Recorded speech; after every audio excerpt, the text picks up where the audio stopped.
Professor Lewis, we all know that sometimes a cigar is merely a cigar. I mean, for instance, this dream that you've told me about. Yes, the one with the rutabaga. No, the one about being naked on a golf course with a raccoon in an evening dress. Well, that's quite normal. I think we've all had mother. that dream.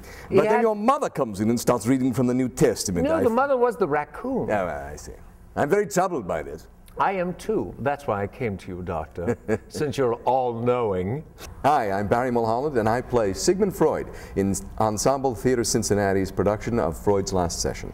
And I'm Bruce Cromer, and I play C.S. Lewis. So what is it like to work with me, Barry? I'm fascinated. It's tolerable. Is it tolerable? Barely tolerable? Yes, it's actually a delight and a pleasure to work with this man. Thank you, Mr. Mulholland. Does it throw you at times when I give you the wrong words?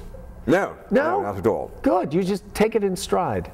Yes, that is the mark of a true professional. Well, I'm trained in this sort of thing, you know, the Rorschach test and all that thing. Oh, yes. See, my strength is, one of my strengths is improv, so I see. That's why I like to test you. I see. You do very well, though, repeating the drivel that comes out of my mouth. Yes, yeah, but the result is I get line notes because I react to your That's right.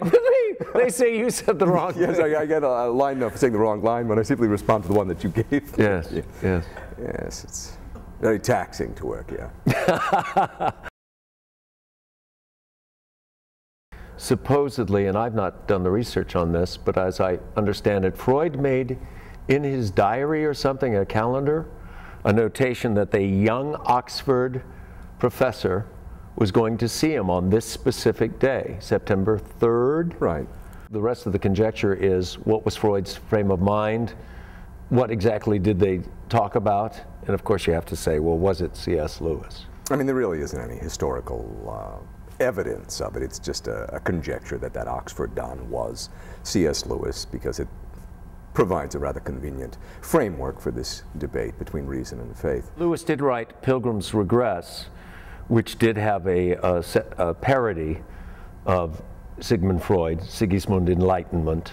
But then Armand Nicholi's book, Question of God, as I understand it, that's the one that really, in a sense, brings at least their ideas face to face. Yeah.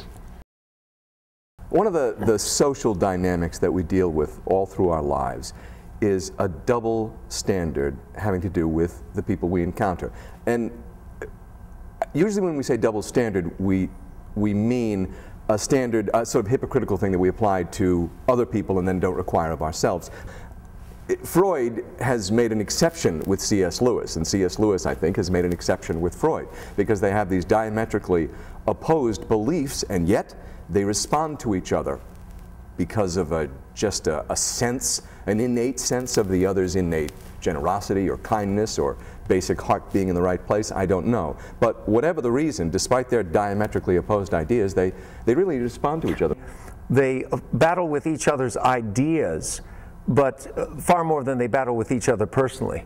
I think C.S. also has this one writing where he talks about hate the sinner, hate the sin, not the sinner. So I think that is what he's attempting to be a good Christian in his life. For the character of C.S. Lewis, I get called in, and I'm afraid I'm being called in on the carpet, that Freud's going to read me the riot act because of this Pilgrim's Regress, and then to find out, no, that's not why I'm being called in here. He didn't read the book at all. I slowly get drawn into your character, just as he's got his quirks and fascinating mind, obviously, but also come to know him a little bit more as a human being in the course of the play. And that's what's nice. By the end, they've really come to a higher regard of each other, regardless of whether they've shifted one iota in their beliefs.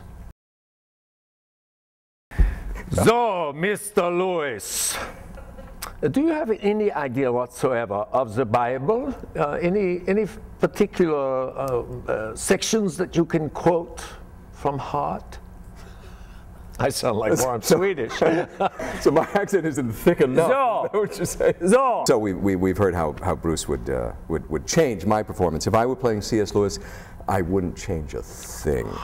I think it's just perfect, but it'll have to do. He's just nailed it. You are so politically correct.